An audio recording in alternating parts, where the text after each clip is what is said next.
to know so much, Lord Meridew, sir, said the inspector. I wonder if you could explain just how the murderer managed to leave the body of his victim in the middle of the tennis court and effect his escape without leaving any tracks behind him in the dust. Frankly, sir, we at the police department are just plain baffled. Sir John Lord Meridew, the great detective, rose majestically, his huge Father Christmas face glowing with mischievous delight.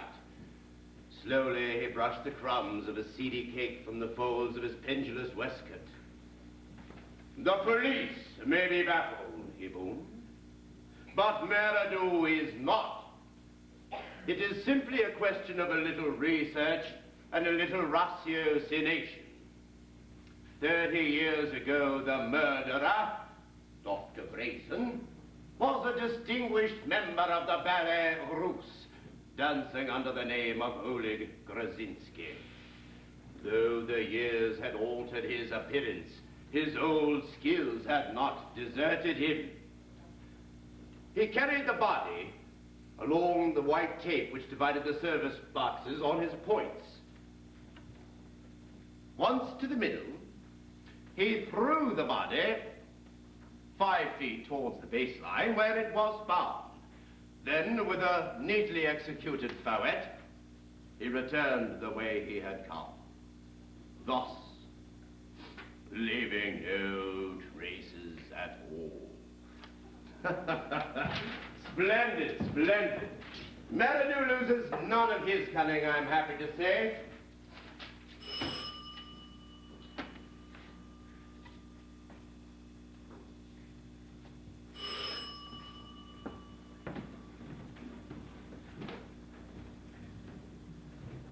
Hello, Milo Tyndall, is it? Yes, Mr. White. Yes, do come in, won't you? Here, let me hang up your coat for you. I see you had no trouble finding the entrance to the lane. No, none at all. Good show. Most people drive right past. Good of you to drop over. Not at all. I got your note when I came down from London this afternoon. Yes, I popped it through your letterbox, eh? What is that? This? That's Jolly Jack Tar, the jovial sailor. He and I have a very good relationship. I make the jokes, and he laughs. You see? Yes. Now, what will you have to drink? Scotch, gin, vodka? Scotch. Yes. Water, soda, ice? Just ice. Nice. What's this? That's a game. Child's game. It's anything but childish, I can assure you. I've been studying it for weeks now, and I'm only just a novice. It's called set. It was played by the ancient Egyptians. It's an early form of blocking game, not unlike our own nine-man Moors. Would you mind putting that piece back where you found it, please? It's taken me quite a while to get it there. 3 up from the black line. So, how are you settling in at Laundry Cottage, eh? Very well, thank you. Using it for weekends, that sort of thing? Yes. Well, it's a lovely spot. Here, cheers. Yes, it is. Thank you. Cheers. Yes, amazing success. I'm sure you'll be very happy there. Now, do come, sit down. Ooh, excuse me, I'll just tidy up here a bit. I've just reached the denouement of my new book, The Murder on the Tennis Court. Tell me, would you agree that the detective story is the normal recreation of noble minds? Who said that? And I'm quoting Philip Gadella. He was a biographer of the 30s, that golden age when every cabinet minister had a thriller by his bedside and all detectives were titled. Before your time, I expect. Perhaps it would have been truer to say that noble minds were the normal recreation of detective story writers. Yes, indeed. And why not? Why, even in these squalid times, I set my work among the gentry, and a great number of people seem to enjoy it despite the welfare state. I'm surprised they haven't done any of your stuff on television. Television? Oh, God forbid. Well, they're always doing crime stories. What, those ghastly things where the police race around in cars and call all their suspects chummy? Yes, that's the sort of thing. No, no. Not my line of country at all. That's detective fact, not detective fiction. And of course is of much less interest to noble minds. Exactly. You put it in a nutshell, my dear Milo. If I may so address you. Oh, of course. Good, good. We need to be friends, you and I. Here, let me get you another drink there. I'm one ahead of you. That's the way. Now, do sit down.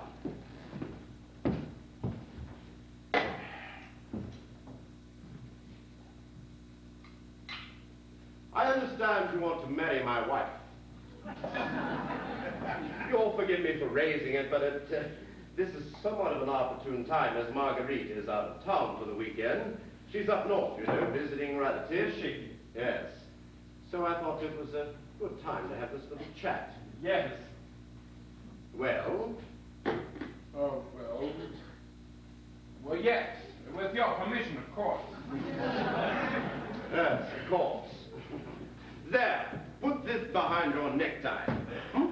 Cheers. Prost. Well, I'm so happy you're not like so many of the young chaps these days. They seem to think they can go about doing anything they'd like without asking anyone's permission. Certainly not. Good. Then I'm sure you'll understand when I ask you a few questions about your parents and so on. My mother came from Hereford. She was a farmer's daughter. She died a number of years ago.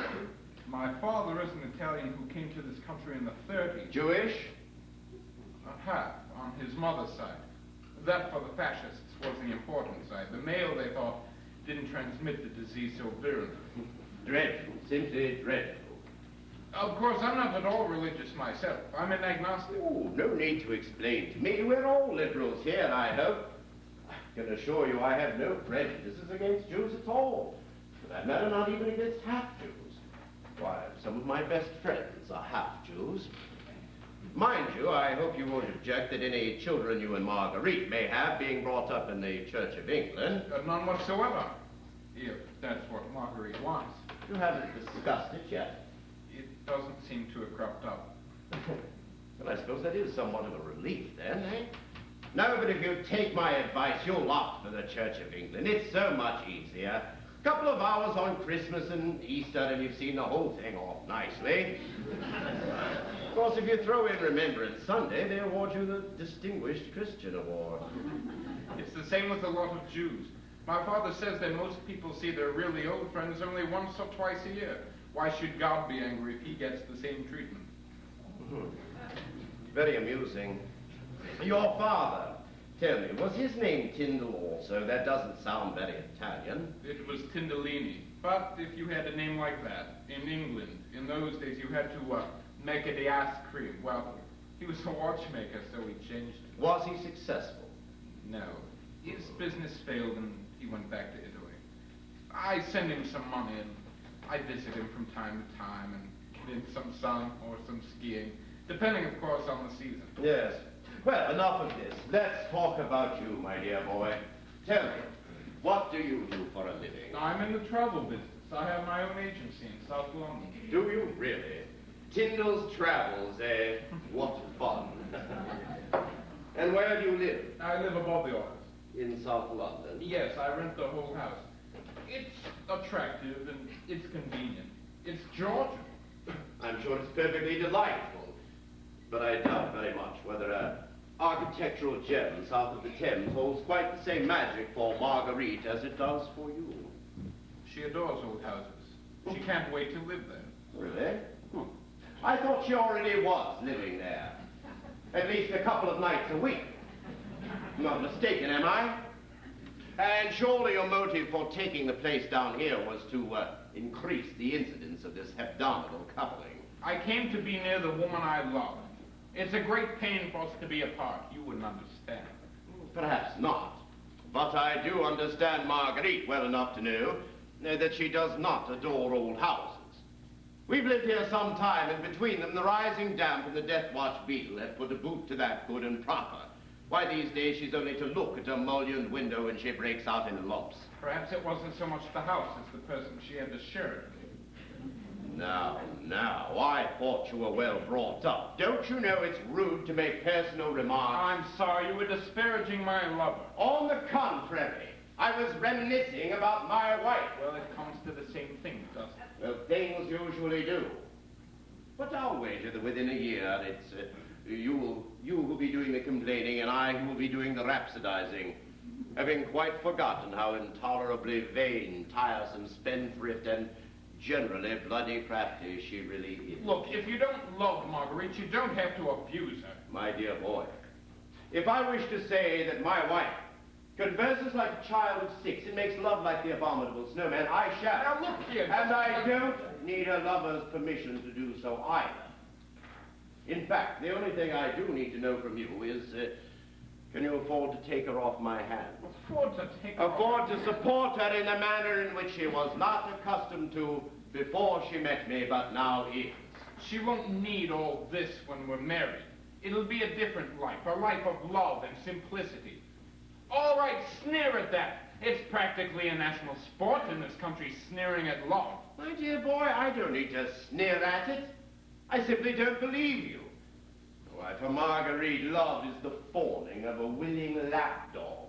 And simplicity, a square-cut 24-karat diamond. I don't know what I'm doing here. I'm sure with a little more cooperation and a little more effort, you can find a much more appreciative audience. Milo, you disappoint me, rising to your feet and bridling like that.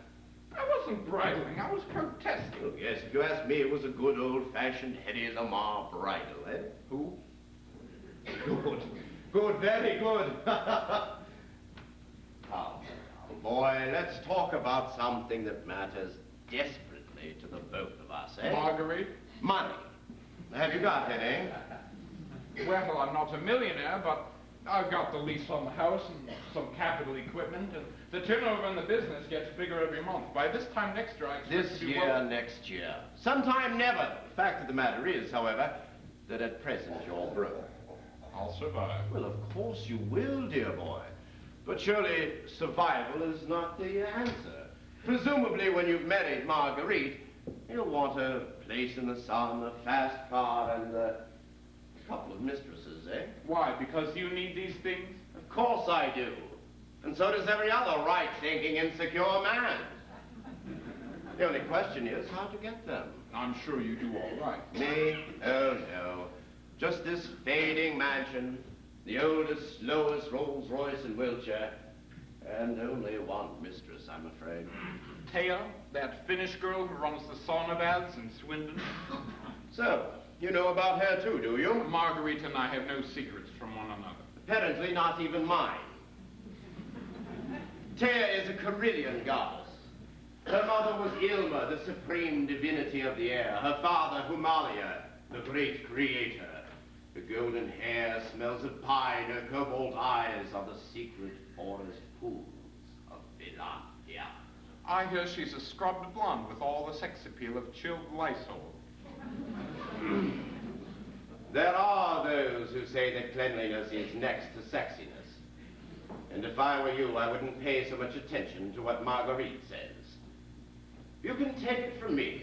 Taya's an engaging little trollop and she suits me mightily. Mind you, she takes a bit of keeping up with. It's a pretty good job, though. Pretty much of an Olympic sexual athlete. And I suppose these days you're concentrating more on the sprints than the long-distance stuff. Not so, my dear boy. I'm in the pink. I could copulate for England at any distance. Well, they do say in Olympic circles that the point is to take part rather than to win. So I suppose there's hope for all of us. Are you going to marry her?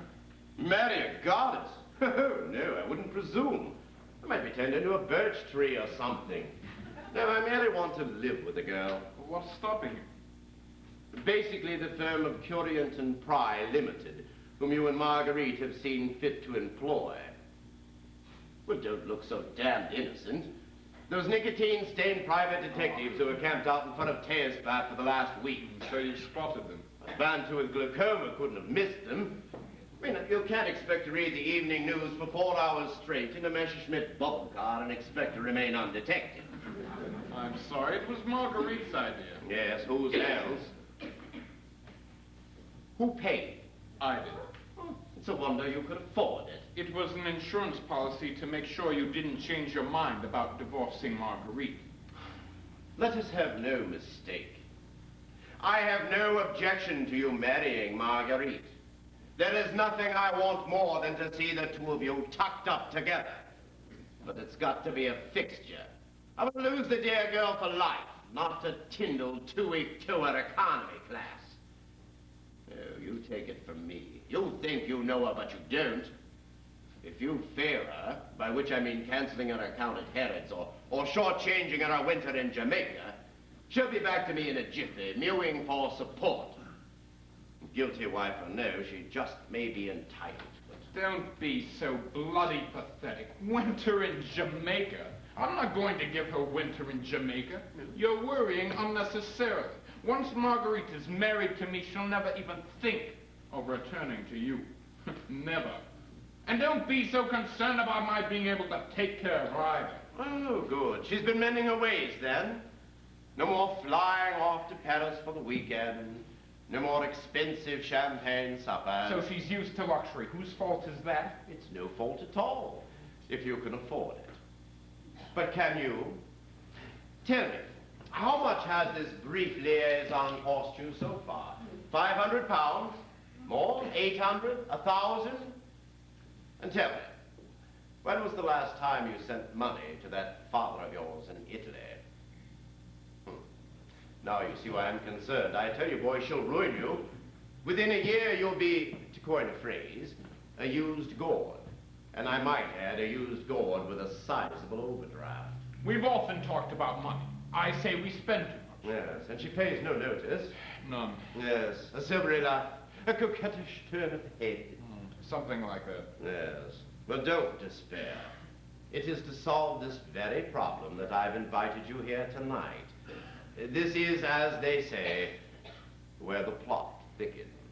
Oh. Yes, well, let me get you another drink there, and do come, sit down.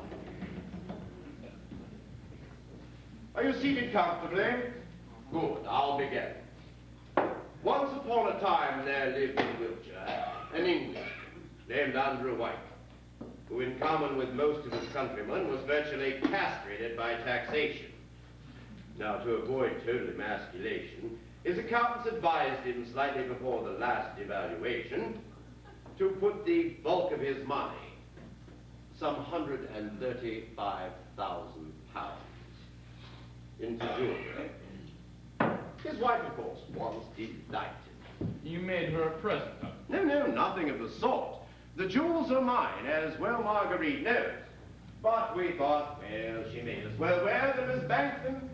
I mean, after all, they are fully insured. Now I understand what you mean by the plot thickening. It usually does when insurance is mentioned. I'm glad you follow me so readily. I want you to steal those jewels. What? Yes, tonight for choices. Marguerite's out of the town. It's a wonderful opportunity. You must be joking. Oh, you'd know it if I were. But what about the servants? Mr. and Mrs. Hawkins, no, I've sent them off to the beach with their pail and shovel. They won't be back till Sunday night, so you see we are quite alone. I see. Well, what do you say? It sounds criminal. Well, of course it's criminal. Every good money-making scheme in England has got to be these days. The jewels, when they're not in the bank, reside in a safe over there. Have a look behind you, just under the stairs there. They're in there now. All you have to do is steal them, send them abroad, and live happily ever after with Marguerite. All I have to do is claim the insurance money and live happily ever after with Taya. Well, in my case, perhaps not ever after, but until I get fed up on a diet based principally upon the elk. Is that what you called me over to hear? A scummy little plot to defraud the insurance company? Well, I'm sorry you find my plot scummy. I thought it very nicely plain and simple. Nicely, plain, and clearly unworkable. Suppose I do as you say and steal the jewels. What do I do then? If I sell them under my own name, I get picked up as soon as you report the loss. And if I sell them to a fence, even supposing that I can find one, I'll get a fraction of the actual value. Not with the fences I know. Oh, what fences do you know? Well, I happen to know some of the finest fences in Europe. Prudent yet prodigal. I met them some years ago while researching my book, The Deadly Affair of the Druce Diamond. I've never read it. Never read it? Heavens, you missed an absolute corker. Sold over 100,000 copies. Milo, I must confess, I have already contacted a certain friend of mine in Amsterdam, and he's willing to treat you quite generously.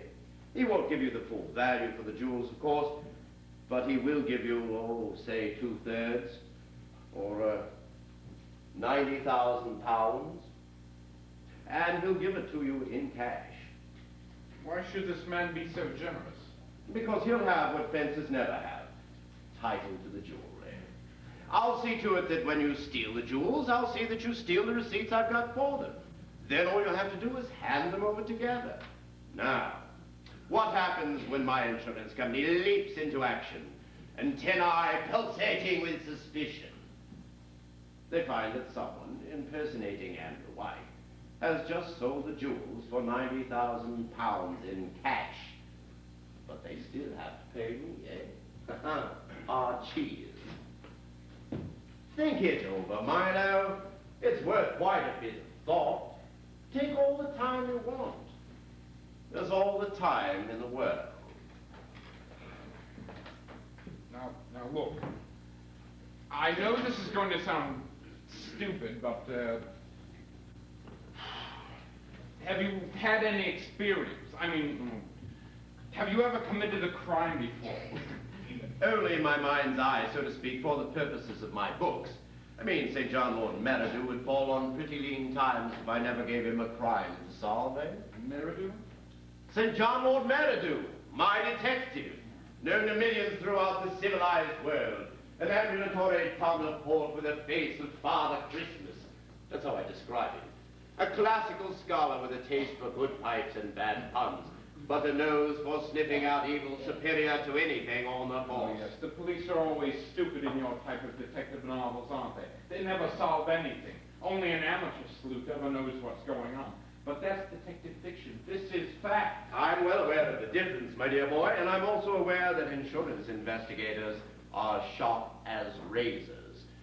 That is why we, as Queen Victoria said to Lord Melbourne on the occasion of her coronation, everything's got to be done kosher, eh? I'm just saying that there's a difference between writing and real life, that's all. And another thing, how do I know that this isn't one big frame-up? Frame-up? Yes, that you really hate my association with your wife, and would give 5 good years of Olympic sexual athleticism to see me in jail, after I've cleared the house and an ominous phone call to the police. And I'd be stuck with Marguerite for another bickering eternity. Body stockings on the breakfast tray, false eyelashes on the wash basin, the bottles, the lotions, the oils, the unguents, the incessant vapid yak. Oh, God. Now, I suppose I could shop you off the police, but that's for you to evaluate. I don't know. It's not that simple. Look, you have a woman with expensive tastes and no money. Seems to me that if you want to keep Marguerite, there's only one thing you can do. Steal the jewels. Why don't you steal them and give them to me? Well, that should be obvious. We have to have an actual burglary here. This house has actually got to be broken into. Well, why don't you break into it? Well, it's a question of agility, for one thing. Hey, Marlo, baby, huh? Do this one favor for me, will you, huh? Let me handle this. Crime is my speciality, huh? Hey, you're the star, kid. I'm only the producer. 90,000 pounds. Come on, Curry, say it out loud. 90,000 pounds, tax-free, in cash. You gotta sell a lot of timber tours to make that kind of money. All right, I'll do it. Where do I break in? Hey, wait, first of all, you must be disguised. What am I for? Well, suppose you're seen breaking in. By who? You're not overlooked. Well, who knows, a passing couple, a dallying couple, passing sheep rapist, and don't forget the clues we're to leave for the police and the insurance company. No, no, I really must insist. You must be disguised. All right, what do you suggest? Well, I have plenty to suggest, but for now, let's just get the dressing up basket, eh? The what? Dressing up basket. Good God, do you keep a party in this or something? No, you really must be disguised, you know. We don't want the police finding your footprints in the flower garden or your coat button stuck on the windowsill. Now, off with your jacket first. Now, as Marguerite has most assuredly told you, in our younger days, we were always dressing up around the house here. But with amateur theatricals and costume balls and masquerades, where there was virtually no end to the concealment of identity. No, she never mentioned it. No? Well, it was a long time ago. Well, what have we here? Ah! Item! A face mask. A flat cap. A striped jersey. And, a bag marked swag. I thought the idea was that I not be taken for a burglar. Well, fashions have changed. Not that much. It's asking for trouble. Oh, here's one that would fit you nicely. Ku Klux Klan invades country home. Fiery cross seen burning on the Salisbury plain. Police baffled. Isn't that just a trifle conspicuous for Wiltshire? Well, I suppose you may have a point there. Oh, here's one that's perfectly lovely. I'm sure you'll like this.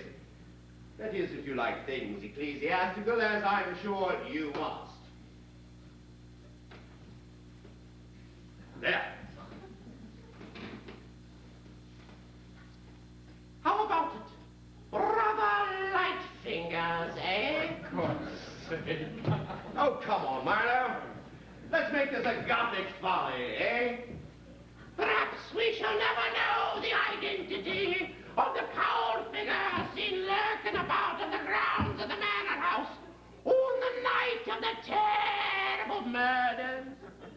To this day, some of the locals still claim to hear the cries of the victims as they echo round the chimney pots. Murder! Murder! Murder! Murder? It's a simple robbery we're planning, that's all. Yes, yes, of course. I got a bit carried away there, I'm afraid. It's a good job you stopped me, though. I'm not sure I wasn't going to have a crucified countess entombed in her own bedroom and guarded by a man-eating sparrowhawk. Oh, Andrew, I'm sure you think that this is all one great big game. But this is my freedom we're talking about. I mean, if I should get caught, it's me who'll go and clapped into the yacht. Will you quit mucking about? I'm simply trying to add a little bit of romance to modern crime, and coincidentally into your life. Marguerite will bring all the romance into my life that I need. Thank you very much. Marguerite, the romantic, eh? Marguerite couldn't have gotten Johann Strauss to wolf. Andrew, the costumes are great, but have you just got a pair of old sneakers and a raincoat and a sock I can pull over my head? Pair of old sneakers and a sock. How dreary! That's the trouble with modern crime. No imagination. Now tell me, do you see anything romantic about a truckload of pork sausages being swiped on the Manchester bypass? No, not particularly. No, or that 83-year-old night watch, you know, it's as silly as a fitting skull beat in with a lead pipe. Of course not. Well, there you have it. Let's give our little crime the true sparkle of the 30s. A little aristocratic amateur quirkiness. Oh, think of all the wonderful material going to waste. There's the ice stagger. The poison that leaves no traces. Monogram cigarette butts snubbed out in the ashtray. Violet notepaper left half burned upon the hearth. Duesenberg tire tracks in the driveway. Clutching hands from behind panels. Star Orientals, also. Twin brothers from Australia, hiya, copper, hiya, blue. Where were you on the night of the 13th, eh? I swear I didn't do it, Inspector. I'm innocent. I'm innocent! You've gone off like a firecracker. Well, there you have it. That's the romance of crime. Come on, Milo. We're on the brink of a masterpiece of crime and ingenuity. And you're the star. You're the who, what, done it, eh? Now you can't resist that, huh? Oh, look at this. Ah, Milo. Hmm? I rather fancy that. Yes. Oh, well, here's one that I think probably fits you even better. The little Bo Peep got yours. Well, why not? I haven't got the figure for it. Well, you are the choosy one, aren't you? That doesn't leave us very much, Milo. I guess we'll just have to settle for Joey, eh? Oh, that's the best. Just think of it, Milo. The sawdust ring, the smell of the grease paint, the roar of the crowd, the high wire artists, and all the kiddies will love you, eh? Right then. Very good. Now I'll hang your coat up. Off with your shirt and trousers. What? Oh, yes. You know how clever they are in these laboratories of theirs. Take no risk, I always say. Now, you're among friends. Down to your smalls. Don't be shy.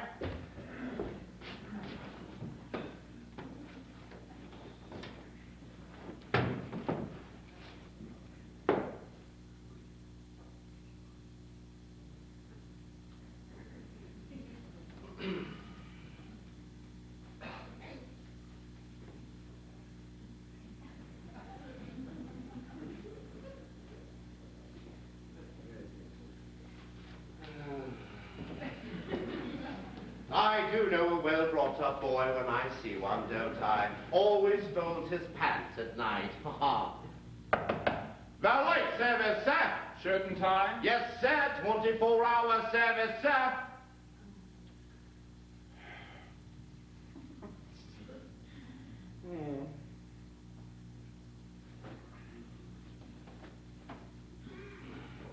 Shoes too? Oh, yes, sir. Clean in the morning, sir.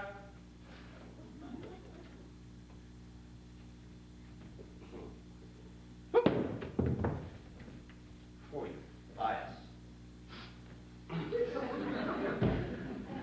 Give a clown your finger and he'll take your hand. What's that? Just an old English proverb I was thinking of.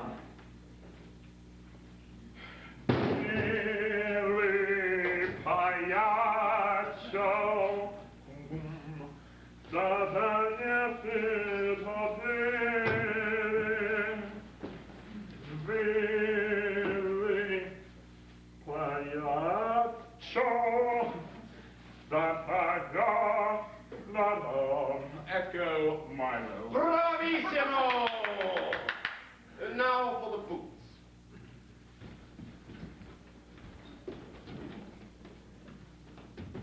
Oh, good Lord. I could go skiing on these in Italy. Oh, the clown is such a happy chap. His nose is painted red. His trousers are as baggy as can be, a topper for his head. Around the circus ring he jumps and juggles for his bread. Then comes the day he tries a trick and falls down. Do us a trick, eh, Milo? What sort of trick? Oh, I don't know, something to make me laugh. How about falling on your ass? Certainly not. I don't find that funny at all. Well, I think it's hilarious. Well, then, what about a bit of juggling, then, eh? Surely. Oh. Yeah. For the first time in this country, ladies and gentlemen, the great Tinderini! Alley-oop! Alley-oop!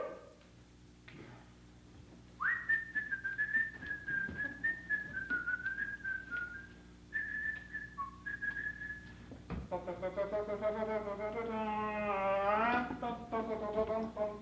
Milo, you are a perfect clown. The clown is such a happy chap. His nose is painted red. His trousers are... Oh. Poor boy, what a terrific bang. Never mind then, upsy daisy. Remember the first rule of the circus. If at first you don't succeed, Give up. Can we get on with this masquerade, please? at your service. Oh, Milo, you can put the umbrella down. It stopped raining.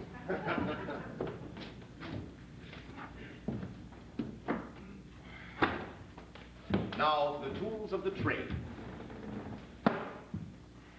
Yeah. You know what this is? Yes, it's a glass cutter. Yes, exactly. It's for breaking in with. And here, we have clay. That's for holding the glass you cut out to keep it from falling down, clattering and awaking a ravenous Doberman pincher you're sure lurks inside. Aha! And here, a stethoscope. Stethoscope? Oh, yes, for safe breakers, use of. The theory is that you tried to break open the safe by listening for the tumblers. That failed. So you resorted to dynamite. Dynamite? I don't know anything about dynamite. Well, I do. Leave that to me. Now, that's for the practical side. Now for the poetic. What we need is some bizarre little touch to crown the whole thing off. I know. How about a program from Ringling Brothers, Barnum and Bailey left impaled upon a splinter of glass? Why don't you just take a full-page advertisement in the Times and tell them what you're going to do? I was just trying to lighten Inspector Plodder's day for him. If you don't like the idea... There's no such animal as Inspector Plodder outside one of your detective novels. It'll be Inspector Earlybird or Detective Sergeant No Stone Unturned. You can bet your bottom dollar on that. Oh. Thank you. I can't walk in this costume. These shoes are ridiculous. Well, don't take them off. Can't you just see the headlines? Wiltshire paralyzed, West Country interment. Where will Big Boots strike next? Yes, but at the moment, go. Yes, but seriously, Milo, all they'll do is tell the police that a true professional realized his footprints would be left in the flower garden and decided to disguise his own. A little eccentrically. Come along, let's check to see that we have everything, eh? Glass cutter? Yes. Putty? Yes. Stethoscope? Yes, that. Oh, mask. Ah. And a top hat. You cannot break into my house improperly dressed.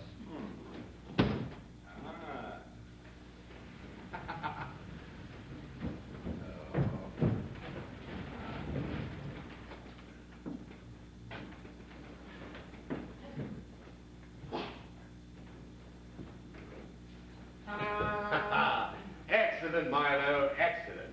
Now, very important, the ladder. All right, I want you to go out the front door here. Cross the lawn, you'll find a shed in the corner. Now, in that shed is a ladder. Now, I want you to bring that ladder back here. Lean it up against this window here, and you'll break in on the gallery. Will you come out and hold the ladder steady for me? Well, I don't think we want my footprints in the flower garden, do we? Right. Leave it to me. Milo. Good luck, partner. 90,000 pounds. Tax-free. In cash. Hooray!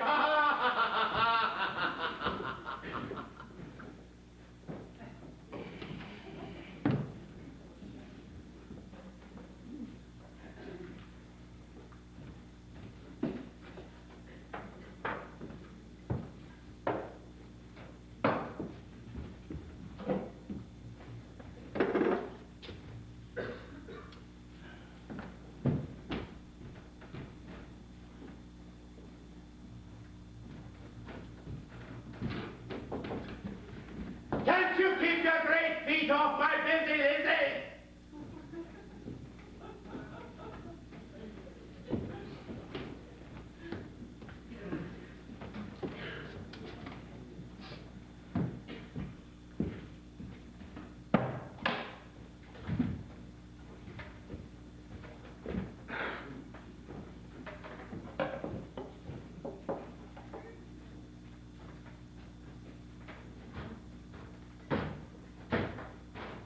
Puss? Did you hear something, Puss? Was that a step on the stairway, Puss? No, it was just the wind. Puss, sometimes I think this house is enchanted. Nothing is ever still here. But pay no attention to me. I'm just your silly old mistress. I'm just a silly old lady. Oh, Puss. Do you hear someone in the garden? Oh, we'll all be married in our beds. Oh! No, just my fancies, Puss. The door is locked. The windows are too high. No one could possibly break into our snug little home. What the hell was that? I dropped the glass. But it sounded like the fall of the Bastille.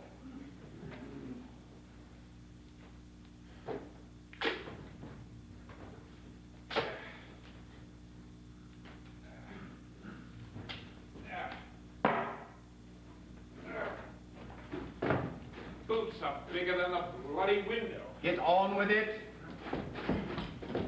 I still got the putty gun. Well, there's a good boy.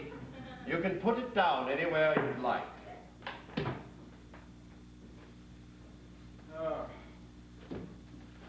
Well, I can get rid of these now anyway.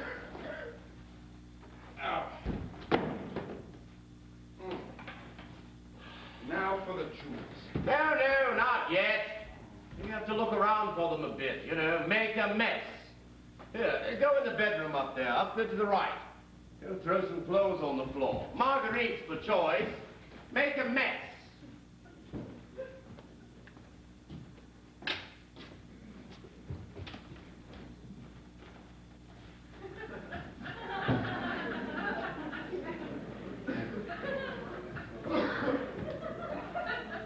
Don't pack them, ravage them! Don't you know how a burglar leaves a place? Now move on to that wardrobe there, will you?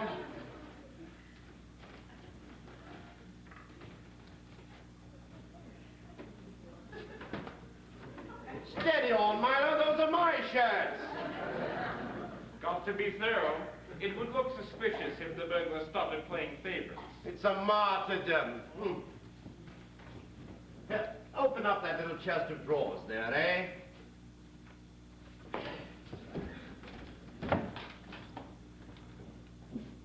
It's locked. Well, of course it's locked. Use your jimmy on it, you twit. I haven't got a jimmy. You didn't give me one, remember? Then we'll just have to find you one then, won't we, eh? Yeah.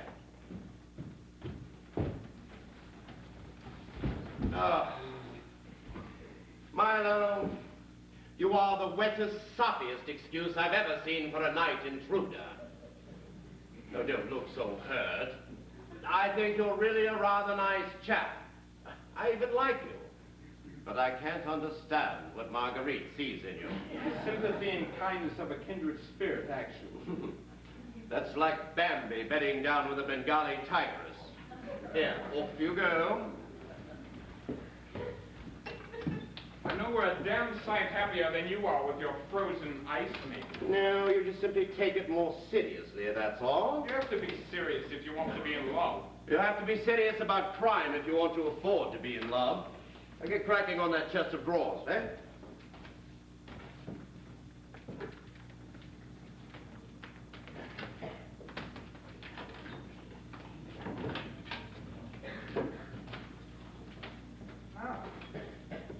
Here's a tin of chocolate biscuits. That's before, Marlowe. Come on down here now. Be careful, though. Don't trip over the flex and blow yourself up. Ready for countdown? 5, 4, 3, 2, 1. Countdown!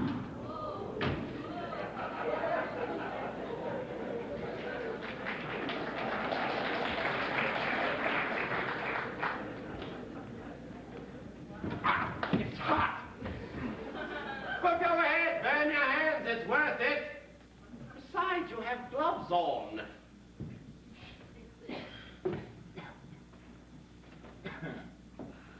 No, not the accountants.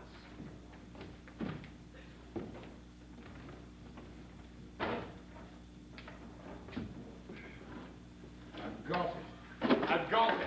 What are you doing? That's a jewelry box, not a maraca. I thought it might have a secret catch. It's locked, you see. Well, break it open. God, man, you have all the killer instinct of a 20-year-old poodle. It's such a nice box, though. It seems such a waste. Go on with it.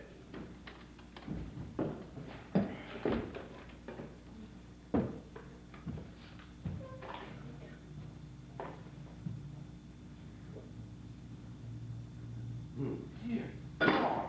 Moses looks upon the promised land, eh? Beautiful. Yes. Do you know where we got that one? On our honeymoon. In Cairo, of all places. It's fantastic. It's not bad. I'd like my father to be here now. I bet you would. Poor old Blyther. He never had the slightest idea what it was all about. I can see him sitting there scrunched over his Mickey Mouse watches, squinting his eyesight away for what? So he could afford to send me to a second-rate English private school because he thought he owed it to me. And the brave new Anglo-Saxon world he'd adopted. Poor old bugger. Well, put them away. I'll get the receipts in a few moments. Now, what we need here is a bit more light so we can see what we're doing. Now we move on to phase 2 of the operation. This is the part where the householder, wrenched from his dreams by the sound of the explosion, comes in and surprises the intruder.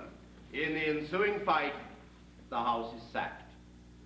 Why is it necessary for you to surprise me at all? Well, because if I've seen you at close quarters, I can always describe you to the police. Now, look here, Incorrectly. I beg your pardon, sir. But did you happen to see the intruder's face? Yes, Inspector. It was the face of a demented gorilla. For 10 minutes we fought, his hot breath in my face, his eyes glowing like coals. Just look at all this wreckage. I understand. How much sacking would you like? Oh, a decent bit, I think. You know, a few chairs put on their backs, some china ornaments put to the sword. Convincing, but not Carthaginian, eh?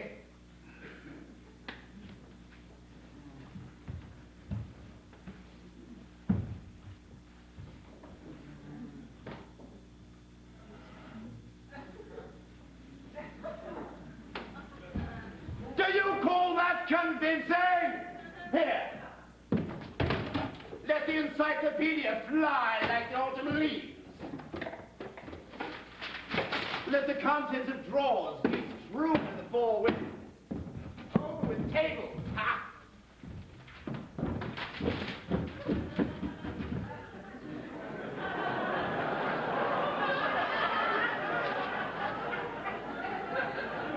That was my manuscript, Marlowe. No. We'll leave it for my secretary. Oh.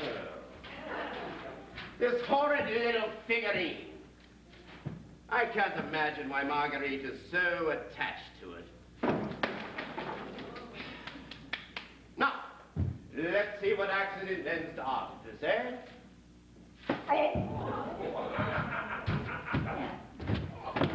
How about a little English literature, eh, Mario? Ha-ha! Come on. Jesus. Come on.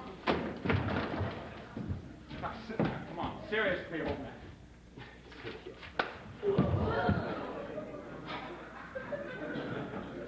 Right, that hurt. On your feet, Hidalini. Back in the ring. Don't forget, this fight is fixed. This is when I take a dive. This is where you lay me out cold. What, for real? Of course, for real. We've got to be able to show the police a real bump when they arrive, don't we? I thought you'd like this bit, eh? What shall I use? Not Mayobeline, if you don't mind.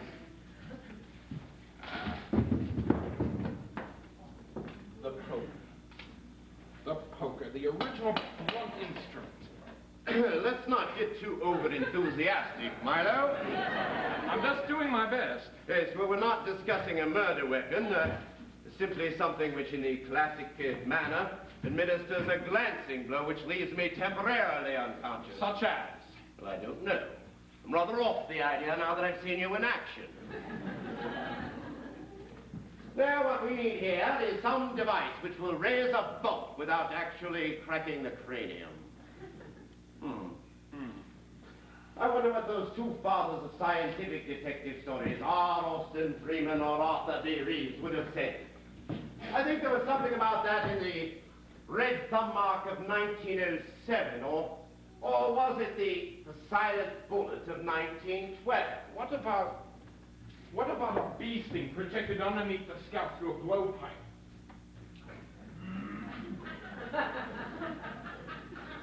That's a lovely idea, Milo, but do you happen to know where we could lay our hands on a bee at short notice? Never mind, then. It was a good idea. No, I think what we'll do is you'll gag me and tie me up and leave me to be found by the cleaning lady in the morning. Look, Mr. White! What you doing down there all thrust up like a tacky cock, eh? What you say, sir? Oh, working on one of them creepy books, is you, mister? Oh, well, don't worry about me. You understand me now, sir. Go ahead. I'll just keep on with me dusting. If I can't knock you down now, how can I tie you up? You have a point there.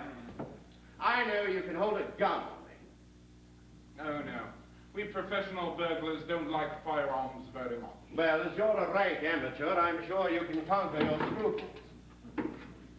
Here. Don't you think its lovely blue barrel will do just the job? That thing loaded? Well, of course it is. What good would it be otherwise? And I think it ought to go off a few times. Why?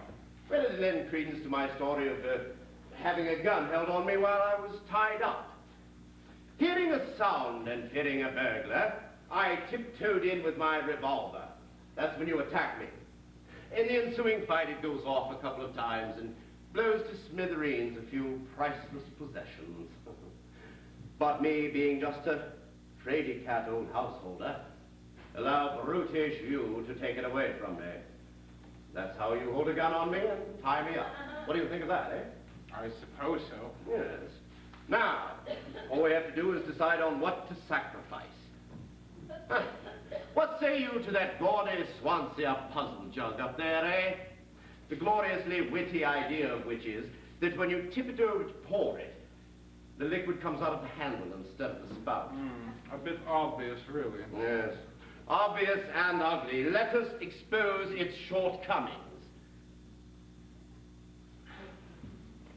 On the other hand, the creme brulee coloring of it does lend a certain air of solidarity to the room I should miss. Now, that giant Staffordshire mug there, what does the bloody thing say on it? In the real cabinet of friendship, everyone helped his neighbor and said to his brother, be of good cheer. Proletarian pompact.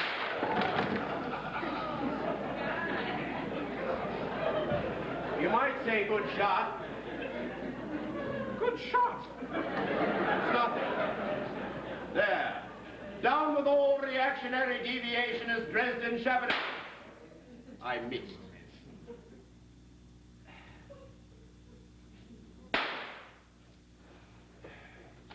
You want one? Oh, why not?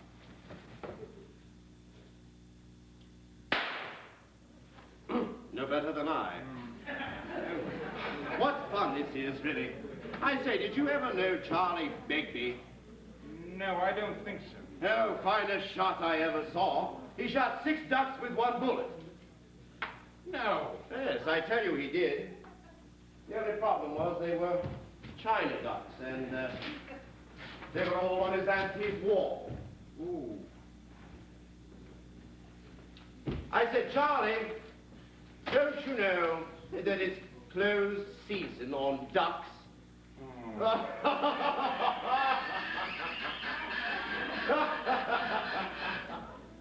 Oh.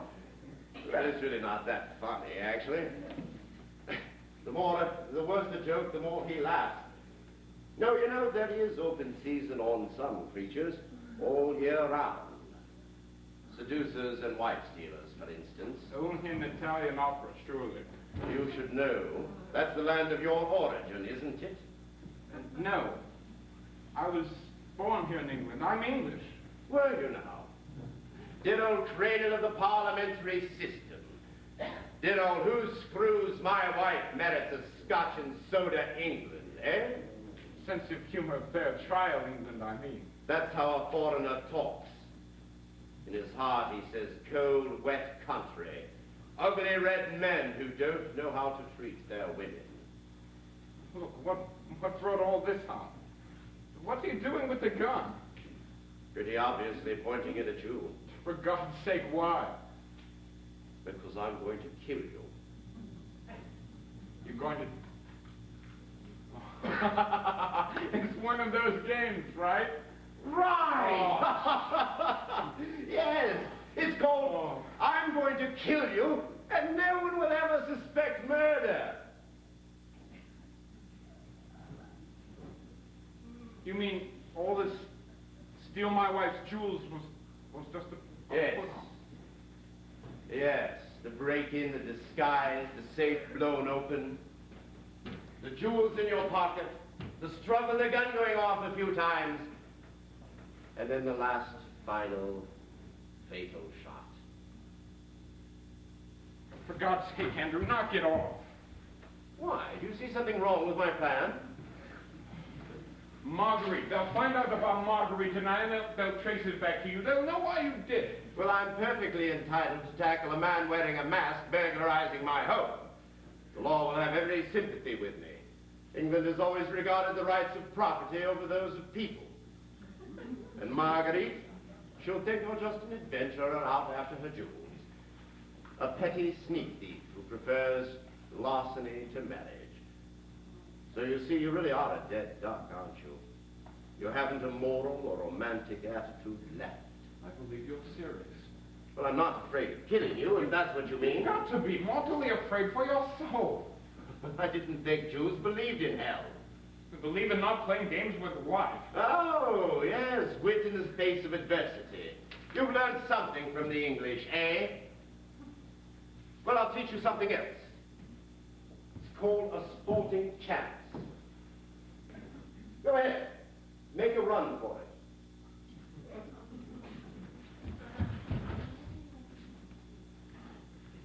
Let you shoot me down in cold blood? Hot blood, you mean? I'm going to shoot you down in cold blood anyway. Look. Hey, put down the gun, please. Come on, this is safe. You should feel honored, Milo Tyndall, to have your life taken in such a light-heartedly way. To have your death the centerpiece of an arranged bit of fun. To put it another way, Milo, your death will recreate a noble mind. This is where I came in. And this is where you go out, too, I'm afraid. The only question left, of course, is, where do you wish to be found?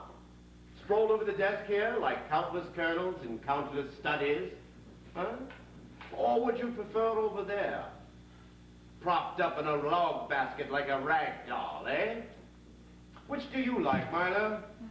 Early S.S. Van Dyne or vintage Agatha Christie? Look, for Christ's sake, Andrew, this isn't one of your detective novels. This is real life. You're talking about doing a real murder, about killing a real man. Don't you understand? Yes, perhaps you're right.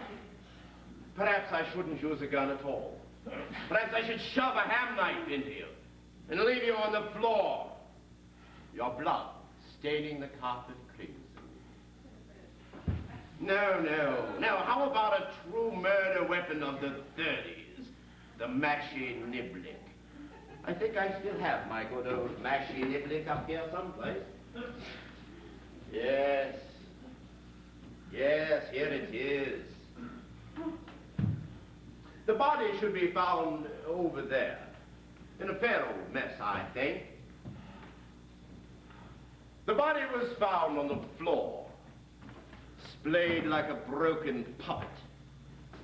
Its head poked as if by some superhuman force. Oh, my God, said the inspector. Thompson, you'd better bring a tarpaulin over here. I beg your pardon, sir, but was all of this violence strictly necessary?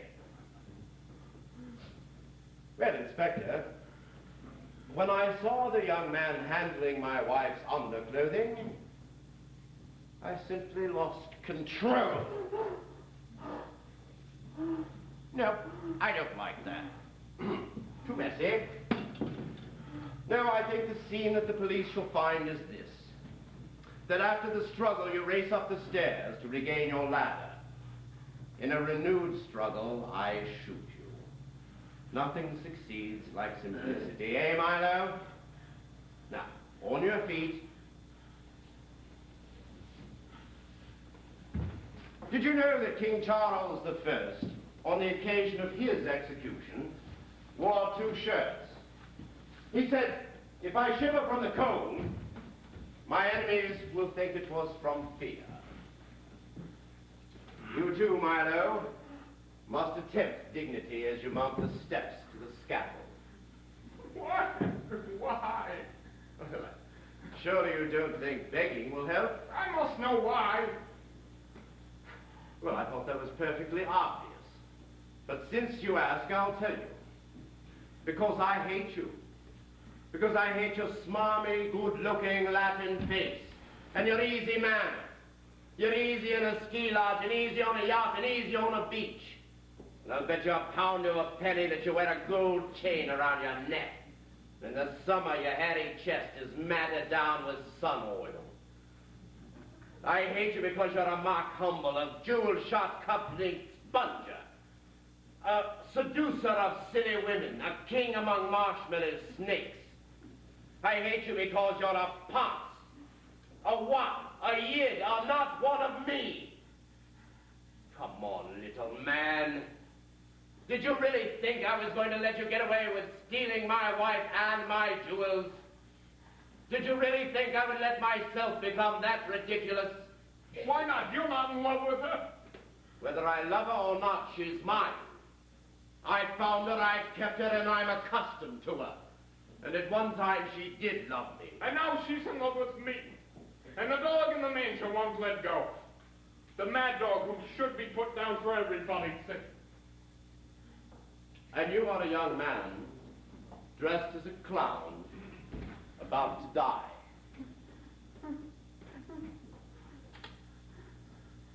Put the mask on, Milo. No, please. Put it on!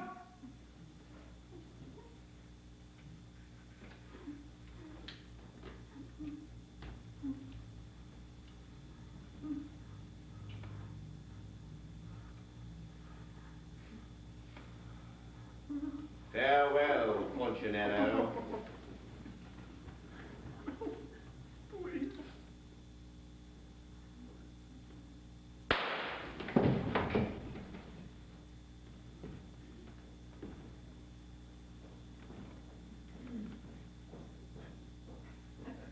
Game and set, I believe.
You're a fool, man. You should have checked the train times.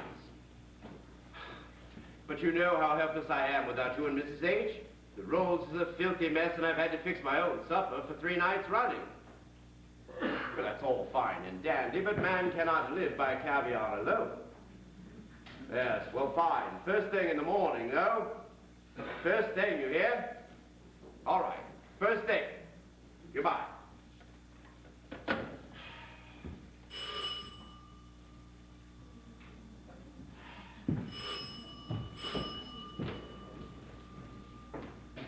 Hello? Mr. White, my name is Inspector Duffler, the Wiltshire County Constabulary. Wiltshire County Constabulary, eh? Always happy to see the police, Inspector. I can say the same about everyone, sir. Most people seem to have what you might call an allergy to us. Oh, well, can I offer you a brandy, Inspector, or don't you drink on duty? Oh, yes, sir, I always drink on duty. I can't afford to in my own time. Now, what can I do for you?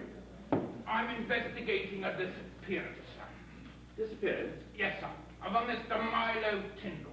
Do you know the gentleman, sir? That's the young chap who took laundry cottage, isn't it? Yes, that's right. He walked out of Laundry Cottage on Friday and hasn't been seen since. Dear God. Do you know the gentleman well, sir? No, he's been by for a couple of drinks a few times, that's about it.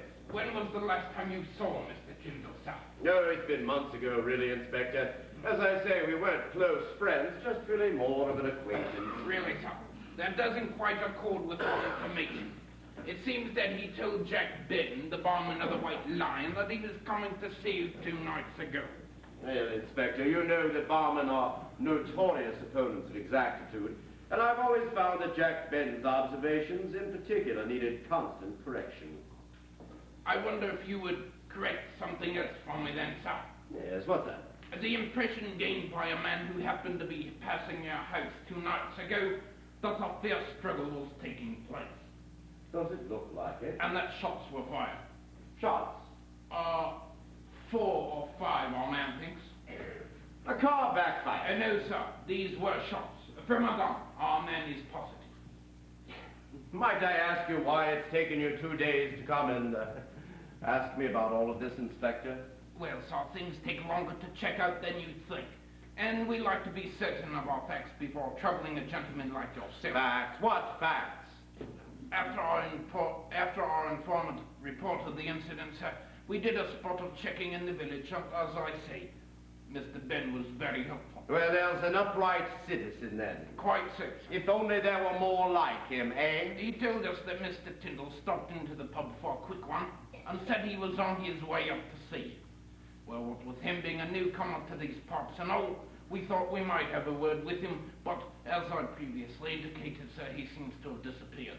But what does that have to do with me, Inspector? He wasn't at his cottage all of today, nor all of yesterday. We must have called half a dozen times. By Jove, Meridew would have been proud of you, Inspector. When we entered Mr. Tyndall's cottage to make sure that he had come to no harm, sir, we found this note. Here we are.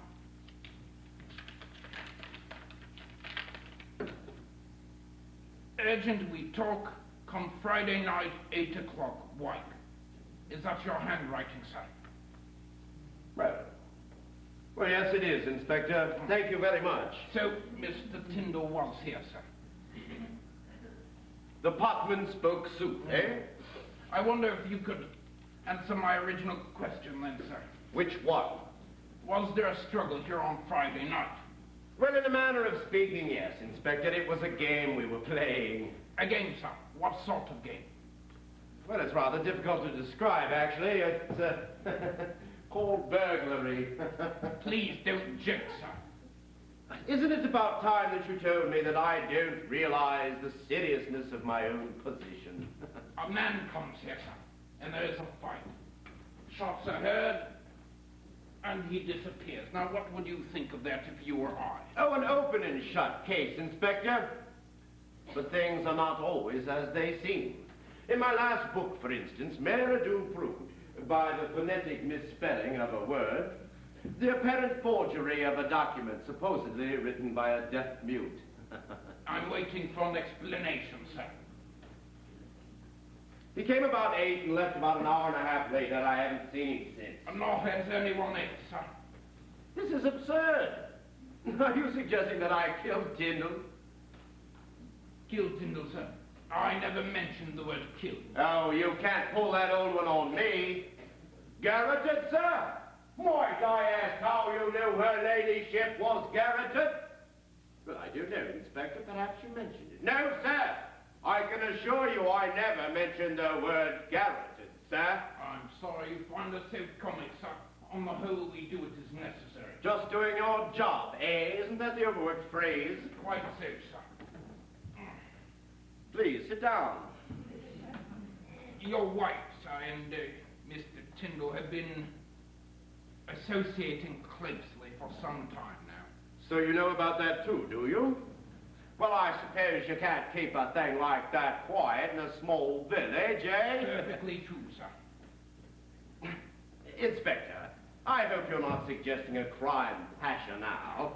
Not over Marguerite. That'd be like knifing someone over a spoonful of rice pudding. I'm very partial to rice pudding, sir. I find it a great standby. All of you had either the means, the motive, or the opportunity, said Inspector Doppler as he digested another spoonful of his favorite pud. But only one of you had all three. Exactly so, sir. That person is you. Well, I suppose I'd better tell you the whole story then, eh? Yes, sir. Could I bribe you to believe me? I'll have another drink. Very good. Well, as you correctly stated, Inspector, Tyndall was having an affair with my wife. Now, I'm one of those unusual gents who genuinely doesn't mind losing to another gentleman who's playing by the same rules. But to be worsted by some flash crypto-Italian lover who mistakes my boredom for impotence and my provocative nature for narcissism is just too much. Why, it's like starting every game down love 30 and the umpire against you. Are you saying, sir, that you couldn't bring yourself to accept the situation? Is that what you're trying to say? Simply saying the things he said, you know? The things that Marguerite repeated to me, you know? No one likes to listen to another man's witticisms as he's trying to choke down his late-night Ovaltine. What sort of things, sir? Oh, you know, smarmy, deceitful things that any lover can say about any husband. It's just too easy for them. But for the captive audience, groggy on newfound youth and penis envy, just not playing the game. You seem to regard marriage as a game, sir. No, Inspector, not marriage, sex. Sex is the game, marriage is the penalty. Round and round the board we jog towards each futile anniversary. Pass, go, collect 200 rounds, 200 silences, 200 scars and dark places. It's just as well that I don't lack for amorous activity, though. Finlandia provides. So are you trying to say that because of your indifference to your wife, you had no motive for killing Mr. Tyndall? I'm simply saying, Inspector, that in common with most men, I like to have my cookie and ignore it. Say, that's rather witty. I'll say so. I find you very frank. Disarmingly so, I hope. Go on, sir. Well, I thought I'd teach young Tyndall a lesson for his presumption. You may not know this, Inspector, but the surest way to a man's heart is through humiliation. You'll soon find out what he's made of. So you invited him here and humiliated him, sir? Well, I suggested to him that, as my wife has expensive tastes and he's a virtual pauper, the only course open to him was to steal some valuable jewelry I had in the safe. And he agreed to this? No, with alacrity. I persuaded him to get into a costume, into a clown outfit in which ludicrous disguise he broke in, blew open the safe, pocketed the jewels, and was about to make off when I turned rather nasty. Then I revealed to him the whole purpose of the evening. which was that I had maneuvered him into a position whereby I, as the outraged householder, could legitimately shoot him. What was Mr. Tyndall's reaction to all this, sir? Oh, it was electrifying. He swallowed it, hook, line, and sinker. He fell to his knees. He pleaded for his life. But I was implacable. I put the gun alongside his head, and I shot him. With a blank bullet, of course. It was really most gratifying. He fainted dead away. Gratifying or not, sir, Mr. Tyndall must have been put in grave fear of his life. Such action carries a serious charge of assault. Well, that is marginally better than the charge of murder you were contemplating earlier, isn't it, Inspector? I am still contemplating it, sir. Look, I told you what happened. After a few moments, he regained his senses, realized shrewdly that he wasn't dead after all, and ambled off home. Just like that. Well, he did need a couple of cognacs to get the working parts moving again, but wouldn't you? I doubt whether I would have survived the whole ordeal completely undamaged, sir. I find the whole thing most irresponsible. Irresponsible? Irresponsible, my foot. I was simply upholding the sanctity of marriage. That's more than most people are willing to do nowadays. By this action, I was saying marriage is not dead. It's alive and well and living in Wiltshire. Did Mr. Tyndall say anything before he left, sir? No, he was quite silent. He just lurched off. I'm sorry you find this so funny, sir. You'll find that on the whole we will not take the same attitude. Look, Inspector, why don't you try to see it from my point of view, eh? The man was a thief. He was trying to steal my wife. So you tortured him? No. It was a game. A game, sir? Yes, a game. Sounds rather sad, sir, like a child not growing up. What's so sad about a child playing? Nothing, sir. You are a child. Inspector, I have played games of such complexity that Jung and Einstein would have been proud to participate. Games of construction, games of destruction, games of hazard, games of validity, games of deductive logic, inductive logic, games of color association, semantics, prestidigitation. And I've had a great deal of not wholly innocent fun. And now you have achieved murder. No! I believe so, sir. No! Would you mind if I took a look around? Go ahead, Inspector. Get down on all fours. Roll about, imprison hairs in envelopes. Gather the blunt instruments while ye may. Now I ask myself, if I wanted to conceal Tyndall's body, where would I put it? In the cellar. No. Far too traditional. Perhaps in the water tank. No, too poisonous. What are you doing, Inspector? Trying to win friends and influence people? Well, perhaps in the linen closet. No, too audacious.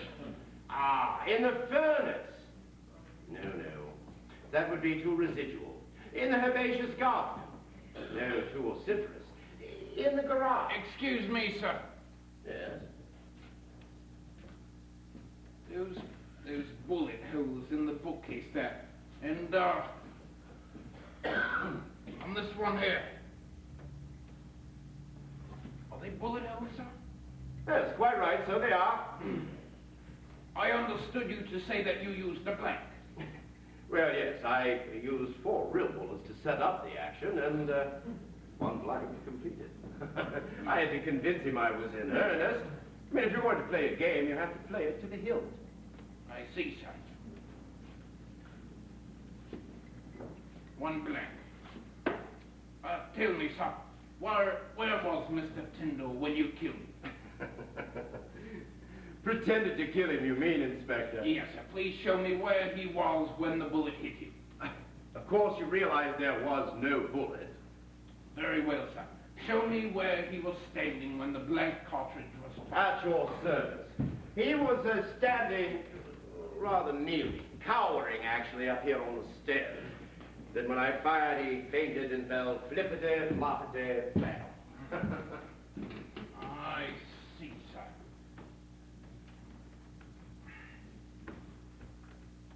About here, you'd say. No, no, Inspector, I said closer to me. You'll have to come down a stair or two. Were you standing near Mr. Tyndall when you fired the gun, sir? No, yes, very. Right over him. I had the gun pressed alongside his head. It was the pressure of the gun, coupled with the sound of the explosion, that did the trick.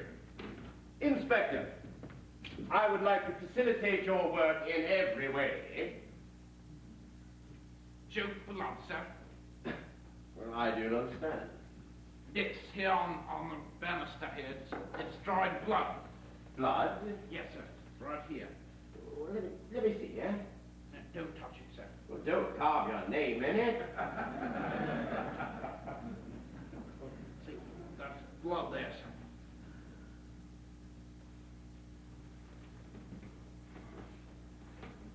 sir. Some more over here in the carpet, sir. See, deep in the fire that's blood, sir. It's still damp, sir. Could you explain how it got there? Well, I have no idea. I mean, Tyndall wasn't. Well, I mean, the back of his head was a good deal scorched, but that's all. You must believe me. Why should I, sir? It was only a game. A game, sir. With the real bullets and real blood. Yes, Inspector, a game. Here. If you look up here, you'll see the window he cut open in order to break in. And over here, the chest of drawers that he broke open with a jimmy. And down here... Excuse me, sir, but my eyes do not need a conducted tour. They have been trained over the years to see things for themselves. I'm quite sure they have, Inspector. I'm merely trying to point out a few facts that would help substantiate my story.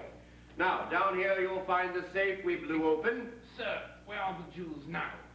I put them in the bank yesterday. On a Saturday. Yes, Inspector, on a Saturday. I drove over to Salisbury and I put them in the knife safe. I didn't want to leave them here. And after all, anyone could break in and steal them. Come Providence, sir. Now, down here, here's the dressing up now. Excuse me, sir, but you didn't mention the mound of earth in the garden, did you? Mound of earth? What mound of earth? Out there, sir, beneath that yew tree. Would you say that it had been freshly dug? How would I know? Probably something of the gardener's doing.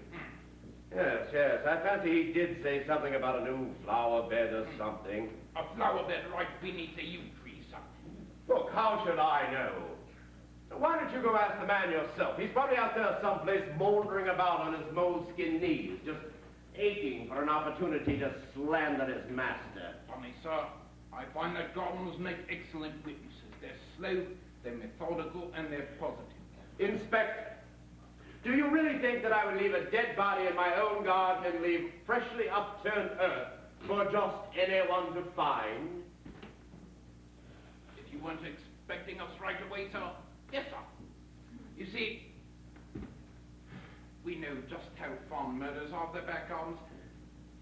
In a few weeks, with some bulbs or some grass seed, it would be quite difficult to see that it had ever been disturbed. Closer to a murderer's heart in his garden than anywhere else, eh, Inspector? Except the bedroom, sir. I think you'll find the bedroom is still the favorite.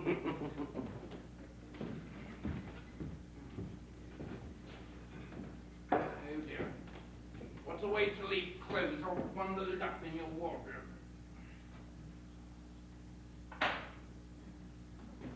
Here are some initials, sir. M.T., sir.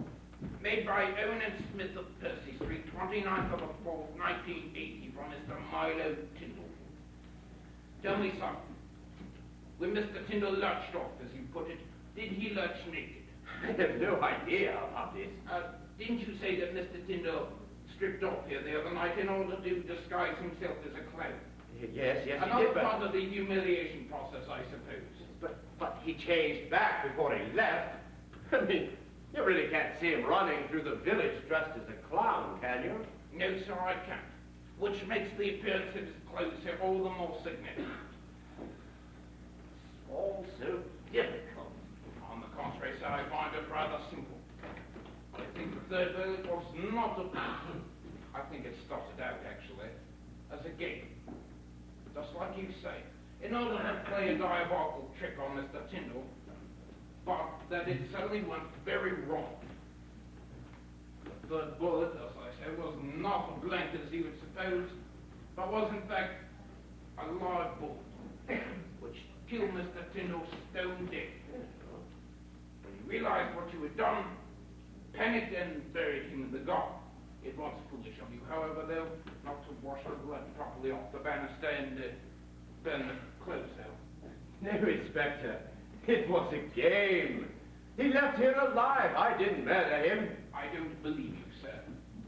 You'd better tell this to the judge.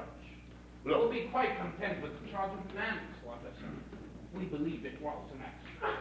Look, if you think Tyndall's in my garden, then go dig him up. We don't need to, sir. Recent court decisions have relieved the prosecution of producing the corpus delicti.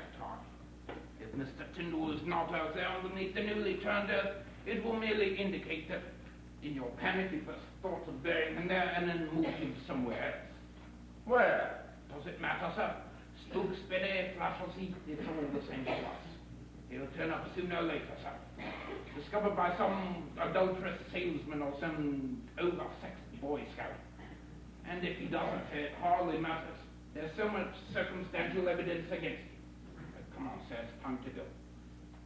Go where? I'm not going anywhere. No, I'm afraid I must insist, sir. We have a police car waiting. Well, you can have 20 police cars waiting. I'm not going anywhere. No, sir, please don't make it difficult. Let's have no trouble. My lawyer. I must see my lawyer. You can make a call from the station, sir. We wouldn't want to do anything unconstitutional. Come on, sir. The most you'll get is 7 years. 7 years? 7 years to regret playing silly games that go wrong. But it didn't go wrong. It went absolutely right. You've trapped me somehow. Yes, sir.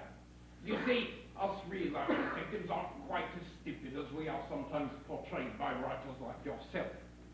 True, we may not have our deerstalker hats, our puns, or our orchid houses, but we tend to be reasonably effective for all that.